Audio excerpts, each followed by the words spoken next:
Hello friend, आप सभी का स्वागत है हमारे आईएएस ऑफिसर यूट्यूब चैनल पे। आज हम आपको बताने जा रहे हैं जो आपका टॉपिक है यहाँ पे दिया गया है। आपका ये व्यक्तित्व का आकलन है, तो यहाँ पे आप सभी लोग देखिएगा। आपका इसका जो पहले टॉपिक बनाया गया था वो पहले वीडियो में बना है। ये जो आपके दूसरा जो है यहाँ पे दिया गया है, ये दूसरी वीडियो है, जो दूसरा भाग दूसरा है। यहाँ पे दिया गया है कि आपके communication skill and personality development, संचार कौशल एवं व्यक्तित्व विकास, BA BSc BCom third 6 semester है। और हमारा जो ये न्यू सिलेबस के हिसाब से जो अकॉर्डिंग के आया है, तो यहाँ पे यूनिट फर्स्ट में था तो व्यक्तित्व और व्यक्तिगत सौंदर्य था। तो इस ये जो पहला यूनिट है, तो इसको इस वीडियो को पहले वाली वीडियो में हमने इसको पूरा करेक्ट किया था। तो इसको हमने किया, तो आप हमारे चैनल पे जाइएगा तो यहाँ पे आपको प्लेलिस्ट भी मिल जाएगी जो BA 6 सेमेस्टर से रिलेटेड रहेगा।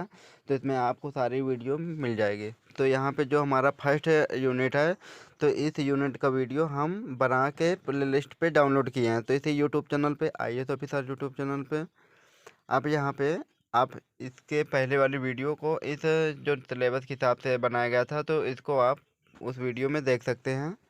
अब हम यहाँ से आज शुरू करेंगे। यहाँ पे दिया गया व्यक्तित्व का आकलन, असेसमेंट ऑफ पर्सनालिटी, आज हम शुरू करेंगे। यहाँ पे अब इसके अलावा भी हम और यहाँ पे कवर करेंगे। यहाँ पे आपके महत्वपूर्ण प्रश्न है जो आपके एग्ज़ाम से रिलेटेड है, को-करिकुलर कोर्स सब्जेक्ट से रिलेटेड है, जो आप सभी लोगों को अनिवार्य है। सभी कोई भी विश्वविद्यालय हो या महाविद्यालय है, BA 6 semester BSc BCom 6 semester वालों को, सभी लोगों को अनिवार्य रूप से इस को-करिकुलर सब्जेक्ट रिलेटेड एग्ज़ाम देना अनिवार्य है। तो ये आपके लिए महत्वपूर्ण होगा। तो यहाँ पे अब चलते हैं, हम शुरू करते हैं। तो अब हम यहाँ पे शुरू करने जा रहे हैं। जो आपकी स्क्रीन पे दिया है, पहला प्रश्न आपके स्क्रीन पे है। तो यहाँ पे अब शुरू करने जा रहे हैं कि यहाँ पे दिया गया है कि व्यक्तित्व के आकलन के लिए प्रयुक्त एक लोकप्रिय परीक्षण है।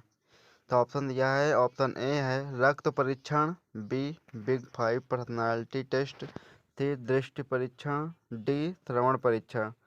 तो यहाँ पे आपका जो राइट आंसर होगा, हम आपको यहाँ पे करेक्ट आंसर बताएंगे। आपके बने रहिए, हमारे वीडियो को अंत तक ज़रूर देखिएगा, वीडियो को शेयर ज़रूर कीजिएगा आप सभी लोग अपने सारे फ्रेंड के पास। तो आपका यहाँ पे राइट आंसर होगा, आपका B ऑप्शन करेक्ट होगा। बिग 5 पर्सनालिटी टेस्ट होगा, व्यक्तित्व के आकलन के लिए प्रयुक्त एक लोकप्रिय परीक्षण है, वो बिग 5 पर्सनालिटी टेस्ट है। तो आपका राइट आंसर होगा ऑप्शन नंबर B करेक्ट होगा। अगला प्रश्न आपके स्क्रीन पे आ चुका है, यहाँ पे दिया गया है। यहाँ पे तो अब हम चलते हैं। यहाँ पे जो दिया है कि यहाँ पे दूसरा प्रोजेक्टिव टेस्ट का एक उदाहरण है। तो यहाँ पे जो आपको प्रोजेक्टिव टेस्ट का उदाहरण है वो ऑप्शन दिया है, 4 ऑप्शन दिया है। यहाँ पे आपका राइट आंसर होगा, यहाँ पे ऑप्शन नंबर A करेक्ट होगा, रोसोर्स इंक ब्लड टेस्ट। अगले प्रश्न पे चलते हैं, जो हमारे स्क्रीन पे दिया है। यहाँ पे दिया गया है कि MMPI-2 टेस्ट का पूरा नाम। तो यहाँ पे ऑप्शन दिया है, A mind mapping personality index, B है Minnesota multiphasic personality inventory, C है management major personality indicator, D है मास मीडिया पर्सनालिटी इंसाइट। तो यहाँ पे जो आपका MMPI-2 का टेस्ट पूरा फुल फॉर्म है, तो यहाँ पे आपका राइट आंसर होगा। यहाँ पे आपके सभी लोग बताइए, कमेंट बॉक्स में उत्तर दीजिए। तो यहाँ पे आपका जो राइट आंसर होगा, तो यहाँ पे इसका जो फुल फॉर्म है वो ऑप्शन नंबर B करेक्ट होगा, मिनेसोटा मल्टीफेजिक पर्सनालिटी इन्वेंटरी। आपका राइट आंसर होगा, करेक्ट होगा। अगला क्वेश्चन आपके स्क्रीन पे आ चुका है। यहाँ पे दिया गया है कि व्यक्तित्व का आकलन करते समय स्व रिपोर्ट प्रश्नावली का मुख्य लाभ है। तो यहाँ पे जो मुख्य लाभ है क्या है, वो आपको यहाँ पे प्रश्न में बताना है कि आपके उत्तर कौन सा करेक्ट होगा। 4 ऑप्शन में से आपका राइट आंसर एक होगा। ऑप्शन ए में दिया है उच्च विश्वसनीयता, B व्यक्तिगत अंतर्दृष्टि, C निष्पक्षता, D कम लागत। तो यहाँ का जो आपका करेक्ट आंसर होगा, ऑप्शन नंबर B करेक्ट होगा, व्यक्तिगत अंतर्दृष्टि आपका राइट आंसर होगा।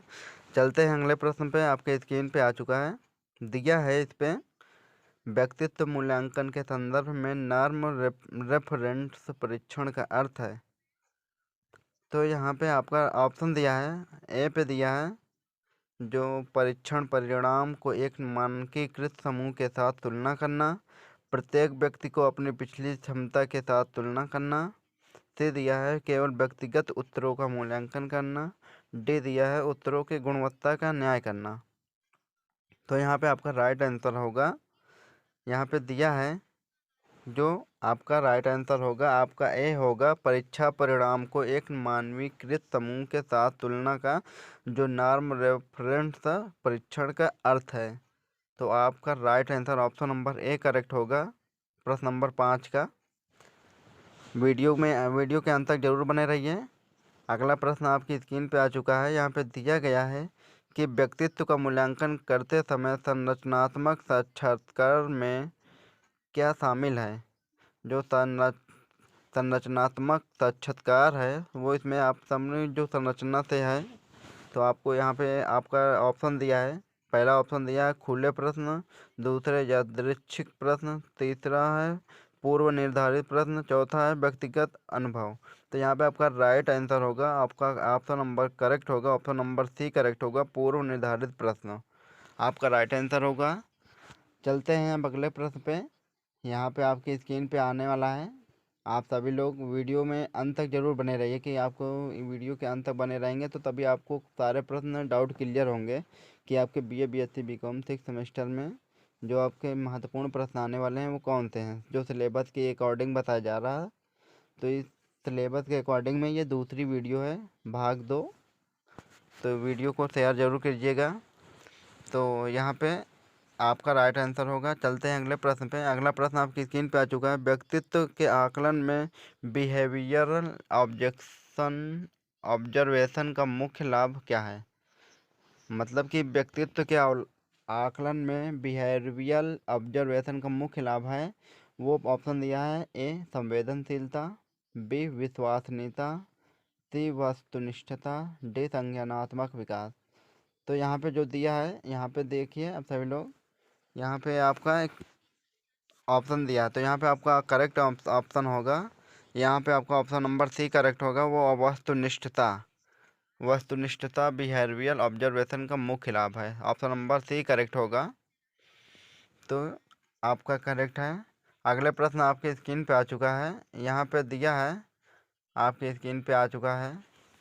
तो यहाँ पे आप सभी लोगों को बताना है और कमेंट बॉक्स में भी आप लोग उत्तर दीजिएगा कि आपका जो जो सहमत है, आपको जो राइट समझ में आ रहा है उसको आपको देना है। तो अगला क्वेश्चन आपकी स्क्रीन पे आ चुका है।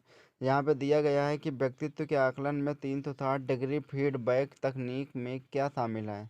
जो 360 डिग्री फीडबैक में तकनीक क्या शामिल है। ऑप्शन दिया है, ऑप्शन ए में दिया है कि केवल आत्म मूल्यांकन, दूसरा है बी केवल पीयर रिव्यू, सी है आत्म मूल्यांकन सहकर्मी प्रबंधन और ग्राहकों की समीक्षा, डी है प्रबंध समीक्षा केवल तो यहाँ पे जो आपके ऑप्शन दिए हैं, 4 ऑप्शन दिए हैं। तो यहाँ पे आपका राइट आंसर कौन सा होगा सभी लोग बताइए, कमेंट बॉक्स में उत्तर दीजिए। तो यहाँ पे आपका जो दिया है, यहाँ पे जो 360 डिग्री फीडबैक तकनीक है वो कौन सा। तो यहाँ पे आपका right answer option number C correct होगा, आत्म मूल्यांकन सहकर्मी प्रबंधक और ग्राहकों की समीक्षा। ये आपका करेक्ट आंसर आपका करेक्ट आंसर होगा, ऑप्शन नंबर सी करेक्ट है। जो प्रश्न नंबर 8 का है ऑप्शन नंबर सी करेक्ट है। अगला प्रश्न आपकी स्क्रीन पे आ चुका है। यहाँ पे दिया गया है कि व्यक्तित्व के आकलन में क्रॉस कल्चरल वैलिडिटी का महत्व क्या है।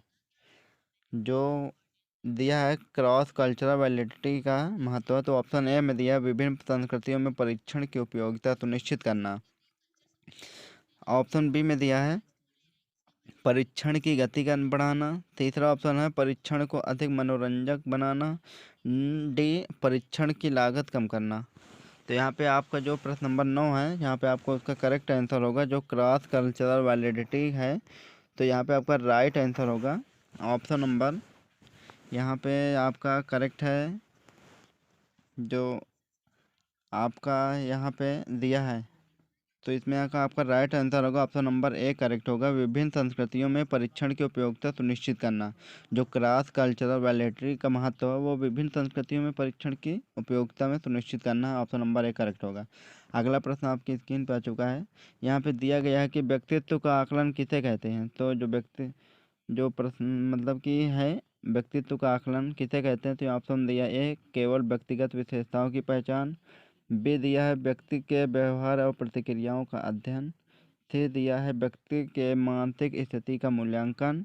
डी व्यक्ति के व्यवहार, भावनाओं और सोच के पैटर्न का समग्र आकलन। तो यहाँ पे आपका राइट आंसर होगा। यहाँ पे आपका दिए हैं 4 ऑप्शन दिए हैं, इन 4 ऑप्शन में से कोई एक ऑप्शन आपका करेक्ट है। तो यहाँ पे आपका जो दिया है, तो यहाँ पे आपका राइट आंसर होगा। यहाँ पे आपका राइट आंसर होगा, हमारा राइट आंसर होगा ऑप्शन नंबर डी करेक्ट होगा। यहाँ पे होगा व्यक्ति के व्यवहार, भावनाओं के, सोच के पैटर्न का समग्र आकलन। तो आपका right answer option number D correct होगा। प्रश्न नंबर 10 का ऑप्शन नंबर डी करेक्ट है। अगले प्रश्न पे चलते हैं जो हमारे स्क्रीन पे आ चुका है। यहाँ पे दिया है प्रोजेक्टिव टेस्ट का उद्देश्य क्या होता है। जो प्रोजेक्टिव टेस्ट का उद्देश्य होता है वो क्या होता है। तो यहाँ ऑप्शन दिया है व्यक्तित्व के उज्जवल पक्ष को समझना। बी व्यक्ति की संज्ञानात्मक क्षमता का मूल्यांकन करना। सी व्यक्ति के अवचेतन मन की जानकारी प्राप्त करना। डी केवल व्यक्ति के शैक्षणिक प्रदर्शन का मूल्यांकन करना। तो यहाँ पे इस प्रश्न नंबर 11 का ऑप्शन होगा आपका करेक्ट होगा। यहाँ पे ऑप्शन नंबर सी करेक्ट होगा। व्यक्ति के अवचेतन मन की जानकारी प्राप्त करना वो प्रोजेक्टिव टेस्ट का उद्देश्य का है। ये आपका राइट आंसर होगा। अगला प्रश्न आपकी स्क्रीन पे आ चुका है। यहाँ पे दिया गया है कि Myers Briggs types indicator MBTI क्या मापता है। जो MBTI का फुल फॉर्म भी है यहाँ पे पूछा जाता है। तो मायर्स ब्रिग्स टाइप्स इंडिकेटर होगा। तो ये क्या मापता है। तो यहाँ पे ऑप्शन ए दिया बुद्धिमत्ता का स्तर। बी व्यक्तित्व के विभिन्न आयाम। सी नैतिक मूल्य। डी भावनात्मक स्थिरता। तो इसमें आपका राइट आंसर होगा ऑप्शन नंबर बी करेक्ट होगा। व्यक्तित्व के विभिन्न आयाम जो आपके MBTI मापता है वो व्यक्तित्व के विभिन्न आयाम को मापता है। तो यहाँ पे आपका right answer option number B correct होगा। अगला क्वेश्चन पे चलते हैं। आपके प्रश्न पे आया है, स्क्रीन पे दिया देख रहा है। यहाँ पे दिया है बिग 5 पर्सनालिटी टेस्ट में निम्नलिखित में से कौन सा नहीं आता है। तो यहाँ पे ऑप्शन ए दिया है सहमता। बी खुलापन अनुभव के प्रति। सी बुद्धिमत्ता। डी सचेतता। तो यहाँ पे आपका राइट आंसर होगा ऑप्शन नंबर सी करेक्ट होगा, बुद्धिमत्ता। जो बुद्धिमत्ता है यहाँ पे बिग 5 पर्सनालिटी टेस्ट को नहीं आता है। तो ये बुद्धिमत्ता है, ये नहीं है। आपका ऑप्शन नंबर सी करेक्ट होगा। अगला प्रश्न आपके स्क्रीन पे आ चुका है। यहाँ पे दिया गया है कि Rorschach rods ink blot test किस प्रकार का परीक्षण है। ऑप्शन ए दिया है प्रोजेक्टिव टेस्ट। बी वस्तुनिष्ठ टेस्ट। सी व्यक्तित्व प्रश्नावली। डी बुद्धिमत्ता परीक्षण। तो इसका राइट आंसर होगा ऑप्शन नंबर ए करेक्ट होगा, projective test. Option number A correct होगा। अगला प्रश्न आपकी स्क्रीन पे आ चुका है। यहाँ पे दिया गया है कि यहाँ पे व्यक्तित्व के आकलन में साक्षात्कार का क्या महत्व है। जो साक्षात्कार होता है वो क्या होता है, इसका महत्व क्या होता है साक्षात्कार का। तो यहाँ पे आप सभी लोग जानते हैं कि जो साक्षात्कार का महत्व होता है वो क्या होता है। तो यहाँ पे आपका जो दिया है ऑप्शन दिया है केवल शैक्षणिक जानकारी प्राप्त करना। बी व्यक्ति के भावनाओं और विचारों को समझना। सी व्यक्ति के शारीरिक क्षमता का मूल्यांकन। व्यक्ति की सामाजिक स्थिति का निर्धारण। तो यहाँ पे आपका राइट आंसर होगा। आप सभी लोग जानते हैं जो साक्षात्कार का महत्व है वो कौन सा है। यहाँ पे आपका यहाँ दिया है व्यक्ति की भावनाओं और विचारों को समझना। ऑप्शन नंबर बी करेक्ट होगा इसमें। यहाँ पे आपका राइट आंसर होगा जो व्यक्तित्व के आकलन में साक्षात्कार का महत्व व्यक्ति की भावनाओं और विचारों को समझना होता है। तो ऑप्शन नंबर बी करेक्ट होगा। अब यहाँ पे अगले प्रश्न पे चलते हैं। यहाँ पे आप इसमें आपको ज़्यादा लंबी वीडियो नहीं बनाएंगे, इसमें आपको महत्वपूर्ण प्रश्न बताएंगे जो आपके सिलेबस के अकॉर्डिंग हैं। और जो बच्चे अभी नए जुड़े हैं तो वो पहली वीडियो को ज़रूर देख लेंगे। अगला प्रश्न यहाँ पे आपकी स्क्रीन पे आ चुका है। दिया गया है कि व्यक्तित्व प्रश्नावलियाँ किस प्रकार की जानकारी एकत्रित करती हैं। अब यहाँ पे जो दिया है पर्सनालिटी प्रश्न क्वेश्चन होते हैं। यहाँ पे व्यक्तित्व प्रश्नावलियाँ वो किस प्रकार की जानकारी एकत्रित करती हैं। ऑप्शन ए दिया है केवल व्यक्तिगत आदतें। बी व्यक्ति की पसंद और नापसंद। सी व्यक्ति के व्यवहार और विश्वासों की जानकारी। डी केवल व्यक्ति को शिक्षा का विस्तार। तो यहाँ पे जो जानकारी को एकत्रित करती है वो ऑप्शन नंबर सी है, करेक्ट होगा। व्यक्ति के व्यवहार और विश्वासों की जानकारी को एकत्रित करती है वो जो व्यक्तित्व प्रश्नावलियाँ होती हैं। तो यहाँ पे आपका राइट आंसर होगा ऑप्शन नंबर सी, करेक्ट होगा।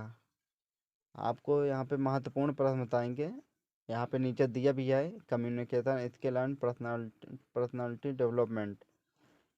तो अगला प्रश्न आपकी स्क्रीन पे आ चुका है। यहाँ पे दिया है थीमेटिक एपरसेप्शन टेस्ट TAT में मुख्य रूप से क्या मापा जाता है।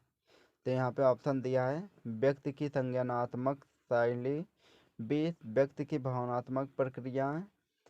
सी व्यक्ति की सोचने की क्षमता। डी व्यक्ति की आंतरिक इच्छाएं और भावनाएं। तो यहाँ पे जो आपका है, यहाँ पे जो दिया है आपका ऑप्शन नंबर डी करेक्ट होगा। व्यक्ति की आंतरिक इच्छाएं और भावनाओं को TAT के मुख्य रूप में मापा जाता है। तो आपका ऑप्शन करेक्ट होगा। अगला प्रश्न आपकी स्क्रीन पे आ चुका है। यहाँ पे दिया गया है कि व्यक्तित्व का आकलन करते समय व्यवहारिक परीक्षणों का क्या उद्देश्य होता है। जो व्यक्तित्व का आकलन करते समय व्यवहारिक परीक्षणों का उद्देश्य होता है वो क्या होता है। तो यहाँ पे दिया ऑप्शन व्यक्ति के व्यवहारिक पैटर्न को समझना। बी व्यक्ति की भाषाई क्षमता का मूल्यांकन। सी व्यक्ति के शैक्षिक ज्ञान का परीक्षण। डी व्यक्ति की रचनात्मक का मूल्यांकन। तो यहाँ पे आपका राइट आंसर होगा ऑप्शन नंबर ए करेक्ट होगा। व्यक्ति के व्यवहारिक पैटर्न को समझना। जो हम व्यवहारिक रूप से परीक्षण को उद्देश्य होता है वो व्यवहारिक पैटर्न को समझना होता है व्यक्ति के। तो आपका ऑप्शन नंबर ए करेक्ट होगा, आपका राइट होगा। अगला प्रश्न आपके यहाँ पे जो हमारा है सिलेबस के अकॉर्डिंग है। यहाँ पे जो दिया है, यहाँ पे आपका हेडिंग है स्वयं को संवरना, ग्रूमिंग सेल्फ।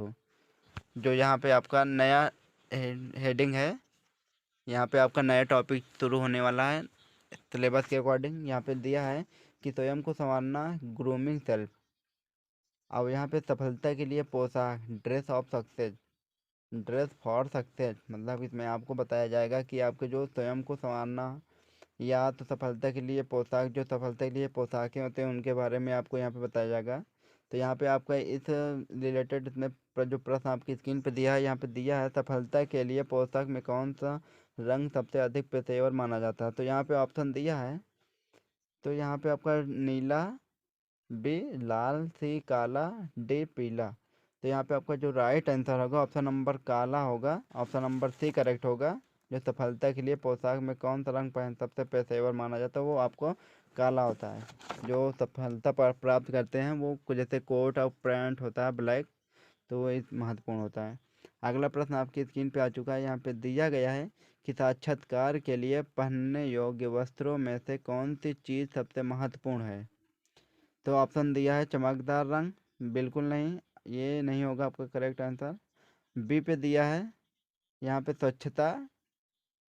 यहाँ पे भी जो स्वच्छता है ये स्वच्छता हो सकता है। ढीले कपड़े, ये आपके ये नहीं हो सकते हैं, तो आपका ये भी गलत हो जाएगा। यहाँ पे ऑप्शन डी दिया है भड़कीले डिजाइन, तो ये भी आपको बिल्कुल नहीं। तो यहाँ पे आपका राइट आंसर होगा ऑप्शन नंबर बी करेक्ट होगा, वो होगा स्वच्छता, आपका करेक्ट आंसर होगा। तो यहाँ पे अगला प्रश्न आपके स्क्रीन पे आ चुका है। यहाँ पे दिया गया है कि औपचारिक परिस्थितियों में पहनने के लिए जूतों का सही चयन क्या है। जो औपचारिक परिस्थितियों में पहनने के लिए जूतों को सही चयन होता है वो क्या होता है। तो यहाँ पे हम आपको ऑप्शन दिया है कि यहाँ पे स्पोर्ट्स शूज। बी चमड़े के जूते। सी फ्लिप्स फ्लॉप। D sandals. यहाँ पे राइट आंसर होगा जो औपचारिक परिस्थितियों में पहनने के लिए जूतों का सही चयन होता है वो होता है, आपका राइट आंसर होगा यहाँ पे दिया है। तो आपको यहाँ पे ऑप्शन दें, ये तो पहला ऑप्शन तो आपका करेक्ट गलत नहीं होगा, गलत है। जो स्पोर्ट्स शूज है ये आपका बिल्कुल नहीं होगा। तो यहाँ पे आपका जो राइट आंसर होगा इन चार ऑप्शन में से आपका राइट आंसर होगा वो चमड़े के जूते होता है, ऑप्शन नंबर बी करेक्ट होगा। जो चमड़े के जूते हों वो औपचारिक परिस्थिति में पहनने के लिए सही चयन होता है। अगला प्रश्न आपकी स्क्रीन पे आ चुका है। दिया गया है कि व्यवसायिक वातावरण में महिलाओं के लिए उपयुक्त पोशाक क्या होती हैं। जो व्यवसायिक वातावरण में महिलाओं के लिए उपयुक्त पोशाक होती हैं वो होती हैं, यहाँ पे दिया गया है जो यहाँ पे ऑप्शन दिया है कैजुअल टी शर्ट और जीन्स, ये आपका होगा बिल्कुल नहीं है। बी में दिया है खेल कूद का गियर, यह भी बिल्कुल नहीं। बिजनेस सूट या फॉर्मल ड्रेस, ये हो सकता है। तो यहाँ पे डी में दिया है विच वियर, यह भी नहीं है। तो यहाँ पे आपका राइट आंसर होगा ऑप्शन नंबर सी करेक्ट होगा, बिजनेस। तो अगले पे प्रश्न पे चलते हैं। आपकी स्क्रीन पे आ चुका है, यहाँ पे दिया गया है पुरुषों के लिए व्यावसायिक मीटिंग्स में पहनने के लिए उपयुक्त पोशाक क्या है। यहाँ पे शॉर्ट या टी शर्ट ऑप्शन बिल्कुल नहीं है। सूट और टाई, यह भी बिल्कुल करेक्ट होगा आपका, सूट और टाई। हड और तीसरा ऑप्शन है हड्डी हुड्डी और ट्रैक पैंट, डी ऑप्शन स्विमियर, तो आपका नहीं होगा। अगला प्रश्न आपकी स्क्रीन पे आ चुका है, यहाँ पे दिया गया है कि नेटवर्किंग इन्वेस्टमेंट के लिए पोशाक का चयन करते समय क्या महत्वपूर्ण होता है। जो यहाँ पे ऑप्शन दिया है, ए आरामदायक होना, बी पेशेवर दिखना, सी फैशनेबल होना चाहिए, डी अत्यधिक आकर्षक होना चाहिए। तो यहाँ पे आपका ऑप्शन नंबर बी करेक्ट होगा, पेशेवर दिखना। जो नेटवर्किंग इन्वेस्ट के लिए पोशाक का चयन करते समय वो आपको पेशेवर दिखना होना है, जो आपका करेक्ट होगा। तो यहाँ पे ऑप्शन नंबर बी करेक्ट होगा। अगला प्रश्न आपकी स्क्रीन पे आ चुका है, दिया गया कि औपचारिक व्यावसायिक बैठकों में पहनने के लिए आदर्श एक्सेसरी क्या होती है। तो यहाँ पे जो आदर्श एक्सेसरी होता है वो क्या होता है। यहाँ पे ऑप्शन ए दिया है कि बड़ी चेन और लटकन, ऑप्शन ए में दिया है। बी ऑप्शन दिया है कि सूक्ष्म और क्लासिक घड़ी, सी चमकदार ब्रेसलेट, डी भड़कीले ईयर रिंग थी।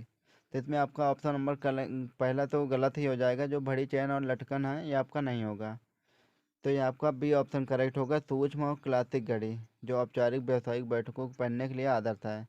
चमकदार ब्रेसलेट, ये तो भी बिल्कुल भी नहीं है। भड़कीले रिंग, ये भी आपका नहीं है। अगला प्रश्न आपकी स्क्रीन पे आ चुका है, यहाँ पे दिया गया है कि एक पेशेवर साक्षात्कार के लिए मेकअप का चयन कैसे करें। जो यहाँ पे साक्षात्कार है मेकअप के चयन करने के लिए, यहाँ पे आपका जो ऑप्शन दिया है भड़कीला और बोल्ड, ऑप्शन गलत है। सूक्ष्म और प्राकृतिक, ये भी आपका ये हो सकता है। तो यहाँ पे सी चमकदार और रंगीन, ये भी नहीं है। कोई मेकअप नहीं, ये भी है। तो आपका राइट आंसर होगा ऑप्शन नंबर बी करेक्ट होगा, सूक्ष्म और प्राकृतिक होगा। जो इस प्रश्न का उत्तर है आपका बी करेक्ट होगा। तो यहाँ पे आप सभी लोग देखिए, ये आपका करेक्ट आंसर होगा जो इस सिलेबस के अकॉर्डिंग है। BA BSc BCom को करिकुलर सब्जेक्ट से रिलेटेड है, आपके एग्ज़ाम से रिलेटेड रहेगा। अगला प्रश्न आपके स्क्रीन पे आ चुका है, यहाँ पे दिया है व्यावसायिक वातावरण में पुरुषों के लिए हेयर स्टाइल का सही विकल्प क्या है। जो पुरुषों के लिए हेयर स्टाइल का सही विकल्प है वो ऑप्शन दिया है अत्यधिक लंबे बाल, बी साफ और सांवरे हुए बाल, ये आपका राइट आंसर होगा। बहुत छोटे बाल, ये भी ज़रूरी नहीं है। डी अस्त व्यस्त बाल, यह भी बिल्कुल नहीं है। तो आपका ऑप्शन नंबर बी करेक्ट होगा, साफ और सांवरे हुए बाल। अगले प्रश्न पे चलते हैं, आपकी स्क्रीन पर आ चुका है, दिया गया है व्यावसायिक इन्वेस्टमेंट के लिए आभूषण का चयन कैसे किया जाना चाहिए। तो ऑप्शन ए में भारी और बड़े आभूषण, ये आपका नहीं है, ये गलत हो जाएगा। बी पे दिया है कि सूक्ष्म और कम, तो यहाँ पे जो दिया है कि आपका राइट आंसर होगा चमकदार और चमकते हैं, ये बिल्कुल नहीं। फैशनेबल और डेंटिंग, ये भी बिल्कुल नहीं। तो आपका ऑप्शन नंबर बी करेक्ट होगा। अगला प्रश्न आपके स्क्रीन पे आ चुका है, यहाँ पे दिया गया है कि सफलता के लिए पोशाक में फैब्रिक का चयन कैसे किया जाना चाहिए। जो आपका जो कपड़ा होना वो कैसा होना चाहिए जो सफलता के लिए। तो यहाँ पे भारी और गर्म ऑप्शन दिया है। बी और में आरामदायक और सांस लेने योग्य, बिल्कुल यही ऑप्शन होगा, करेक्ट होगा आपका।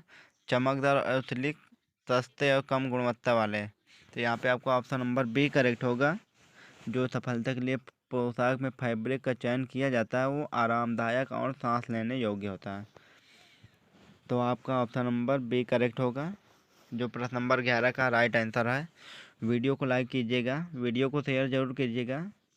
अगला यहाँ पे जो हमारा टॉपिक है, जो टॉपिक दिया है सिलेबस के अकॉर्डिंग, तो यहाँ पे मेकअप और त्वचा की देखभाल, makeup of and skin care, जो यहाँ पे इसके बारे में बताया जाएगा जो आपको ऑब्जेक्टिव टाइप क्वेश्चन में। तो यहाँ पे आपका मेकअप और त्वचा की देखभाल के जो ऑब्जेक्टिव टाइप क्वेश्चन होते हैं यहाँ पे इस वीडियो में बताएंगे। तो यहाँ पे दिया है कि मेकअप करने से पहले त्वचा की सफाई क्यों ज़रूरी है। तो आप सभी लोग जानते हैं कि मेकअप करने से पहले त्वचा की सफाई क्यों ज़रूरी है। यहाँ पे ऑप्शन दिया है मेकअप अच्छे से लगाने के लिए, बी त्वचा के छिद्रों को बंद होने से रोकने के लिए, त्वचा को मॉइस्चराइज करने के लिए। डी उपरोक्त सभी। तो यहाँ पे आप सभी लोग जानते हैं कि ये जो है आपका ऑप्शन नंबर डी करेक्ट होगा, उपरोक्त सभी, क्योंकि ये सभी ज़रूरी होते हैं सफाई करने के लिए। मेकअप करने से पहले त्वचा की सफाई के लिए सभी करते हैं। तो इन सभी में से आपको इन तीनों, आपका ऑप्शन नंबर डी करेक्ट होगा, उपरोक्त सभी।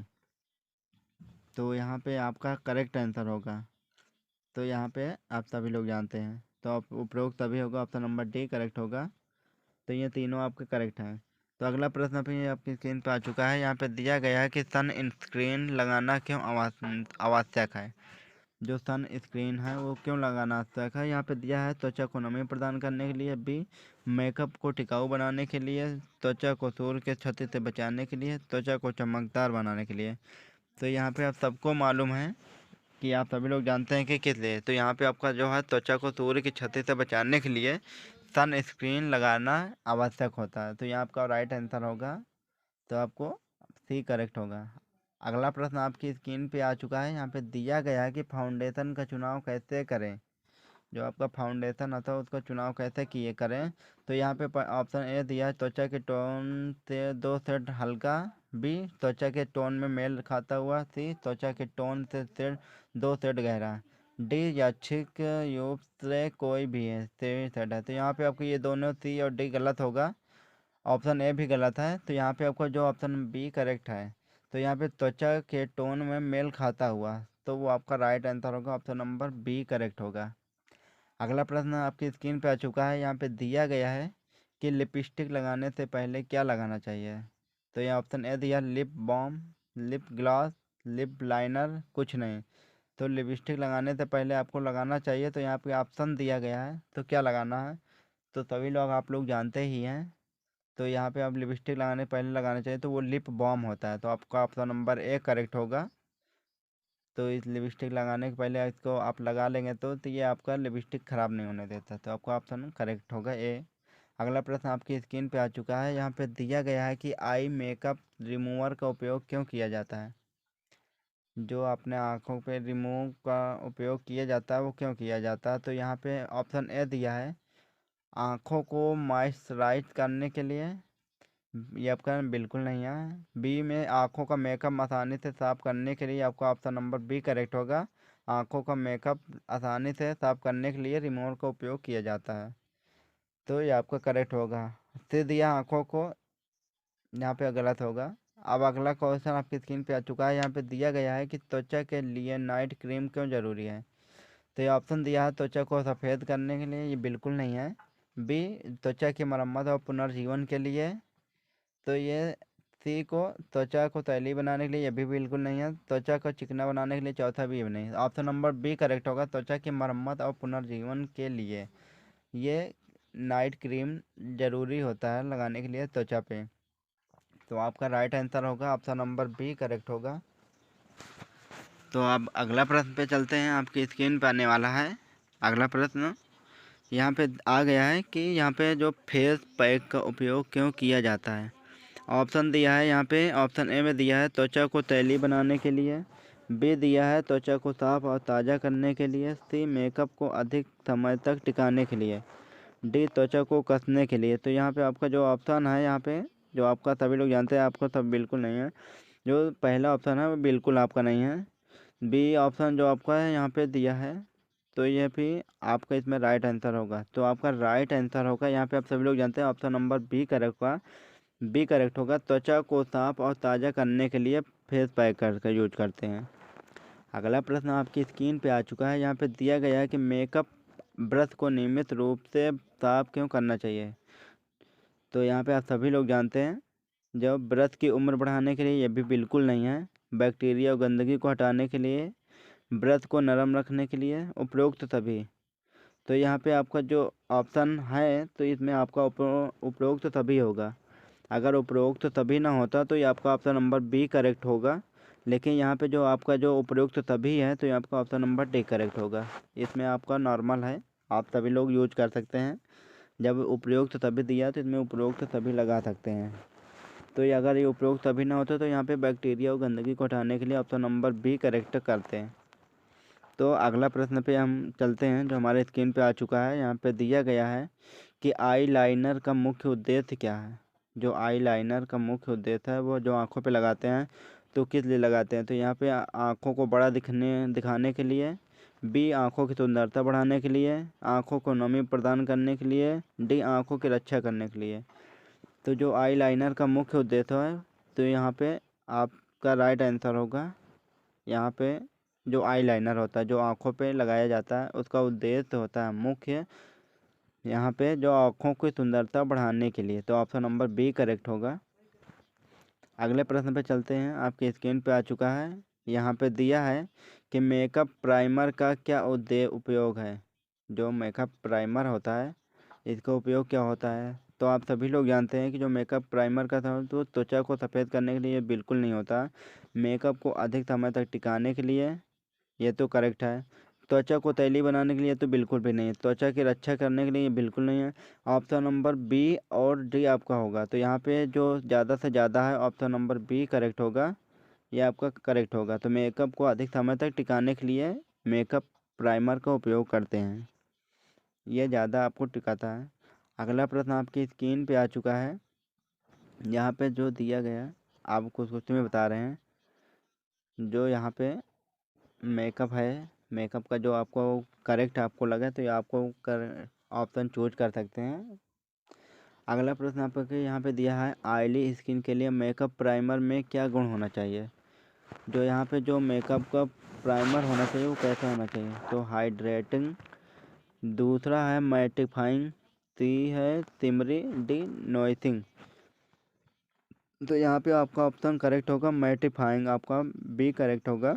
जो ऑयली स्किन के लिए मेकअप प्राइमर का गुण होता है वो मैटिफाइंग होता है। तो आपका right answer option number B correct होगा, करेक्ट है। अगला प्रश्न आपकी स्क्रीन पे आ चुका है। यहाँ पे दिया गया है कि सन स्क्रीन को मेकअप से पहले कब लगाना चाहिए। जो सन स्क्रीन को मेकअप लगाने से पहले कब लगाना चाहिए। तो मतलब कि यहाँ पे 5 मिनट पहले, बी में 15 मिनट पहले, 30 मिनट पहले या तुरंत पहले। तो ये आपका राइट आंसर होगा। ऑप्शन नंबर बी करेक्ट होगा, 15 मिनट पहले। सन स्क्रीन को मेकअप करने से पहले 15 मिनट पहले लगाना चाहिए। अगला प्रश्न आपके स्क्रीन पे आ चुका है। यहाँ पे किस प्रकार का मास्क ड्राई स्किन के लिए उपयुक्त है। Option clay mask, B hydrating mask, peel off mask, charcoal mask. Option number B correct होगा, हाइड्रेटिंग मास्क करेक्ट होगा, वो ड्राई स्किन के लिए उपयुक्त है। अगला प्रश्न आपके स्क्रीन पे आ चुका है, आने वाला है। यहाँ पे दिया गया है, आपके स्क्रीन पे आ चुका है। आई शैडो लगाने से पहले क्या लगाना चाहिए। तो यहाँ पे ऑप्शन दिया है फेस पाउडर या आई प्राइमर या फाउंडेशन या मॉइस्चराइजर। तो यहाँ पे आपका जो राइट आंसर होगा वो ऑप्शन नंबर बी करेक्ट होगा, आई प्राइमर। जो आई शैडो लगाने से पहले लगाना चाहिए वो आई प्राइमर लगाना चाहिए, तब उसके बाद आपको आई शैडो लगाना है। अगला स्किन पे आ चुका है आपका प्रश्न, लिपस्टिक की लॉन्ग लास्टिंग के लिए क्या करना चाहिए। तो जो लिपस्टिक लॉन्ग लास्टिंग के लिए करना चाहिए वो पहला है लिपस्टिक से पहले लिप बाम लगाना चाहिए। लिपस्टिक लगाने के बाद टिश्यू पेपर से दबाना। लिपस्टिक से पहले लिप ग्लास लगाना, सीधे लिपस्टिक लगाना। तो ये आपका राइट आंसर होगा, लिपस्टिक लगाने के बाद टिश्यू पेपर से पेपर दबाना। तो आपका राइट आंसर होगा। तो आपका right answer option number B correct होगा। तो जो लिपस्टिक लगाने के बाद टिश्यू पेपर दबाते हैं तो वो जो ज़्यादा होता है तो टिश्यू पेपर पे लग जाता है, तो उसके बाद फिर दोबारा कहीं नहीं छूटता। तो ये आपका राइट आंसर होगा। अगला प्रश्न आपकी स्क्रीन पे आ चुका है। यहाँ पे दिया गया है चेहरे पर सीरम लगाने का सही समय क्या है। तो यहाँ पे आपका ऑप्शन दिया है यहाँ पे सुबह में नहाने के बाद, बी मेकअप लगाने के पहले, सी रात में सोने से पहले, डी दिन में किसी भी समय। तो आपका राइट आंसर होगा चेहरे पर सीरम लगाने का सही समय वो रात में सोने से पहले। आपका ऑप्शन नंबर सी करेक्ट होगा। तो यहाँ पे अगले प्रश्न पे आपके यहाँ पे हमारे स्क्रीन पर आ चुका है प्रश्न, किस प्रकार का ब्रश का उपयोग फाउंडेशन लगाने में किया जाता है। तो यहाँ पे ऑप्शन दिया है flat brush, B round brush, C split brush, D बकाबू ब्रश। तो यहाँ पे जो आपका राइट आंसर होगा आपका ऑप्शन नंबर सी करेक्ट होगा, stippling brush. Stippling brush आपका राइट आंसर होगा। यहाँ पे दिया है कि ये वाइट होता है, ब्लैक भी हो सकता है। तो यहाँ पे आपका जो दिया है कि फाउंडेशन, तो ये आपका करेक्ट आंसर होगा। अगला प्रश्न आपकी स्क्रीन पे आ चुका है, जो मेकअप हटाने के बाद क्या लगाना चाहिए। मेकअप हटाने के बाद लगाना चाहिए। तो आपको ऑप्शन दिया है toner, B sunscreen, night cream, moisturiser. तो ये आपका ऑप्शन नंबर डी करेक्ट होगा, मॉइस्चराइजर। तो ये अगला प्रश्न आपके स्क्रीन पर आ चुका है। यहाँ पे त्वचा की गहराई से सफाई के लिए किस प्रकार का प्रोडक्ट उपयोगी है। ऑप्शन ए दिया face wash, B cleansing oil, C exfoliating scrub, D face mask. तो यहाँ पे अब जो आपका राइट आंसर होगा, जो त्वचा की गहराई सफाई के लिए प्रकार के प्रोडक्ट उपयोगी करता है, तो यहाँ पे आपका राइट आंसर होगा ऑप्शन नंबर सी करेक्ट होगा, एक्सफोलिएटिंग स्क्रब आपका करेक्ट आंसर होगा। तो यहाँ पे अगला प्रश्न आपकी स्क्रीन पर आ चुका है, सेंसिटिव स्किन के लिए मेकअप रिमूवर में क्या होना चाहिए। तो आपको ऑप्शन दिया है alcohol, B fragrance, C mild cleansing agent, D acidic ingredients. आपका राइट आंसर ऑप्शन में इसमें होगा, जो यहाँ पे दिया गया है जो सेंसिटिव स्किन के लिए मेकअप रिमूवर में क्या होना चाहिए, तो वो आपका राइट आंसर होगा। यहाँ पे दिया है, आपका करेक्ट आंसर होगा ऑप्शन नंबर सी होगा, माइल्ड क्लीजिंग एजेंट आपका राइट आंसर होगा। तो यहाँ पे आपका राइट आंसर होगा। तो यहाँ पे आप टॉपिक है, तो हम इस टॉपिक को अगला उसमें कवर करेंगे अगली वीडियो में। तो यहाँ पे वीडियो को शेयर जरूर कीजिएगा, लाइक कीजिएगा, और चैनल पर नए हो तो चैनल को सब्सक्राइब कर लीजिएगा। आइए तो फिर यूट्यूब चैनल पे मिलते हैं अगले वीडियो में।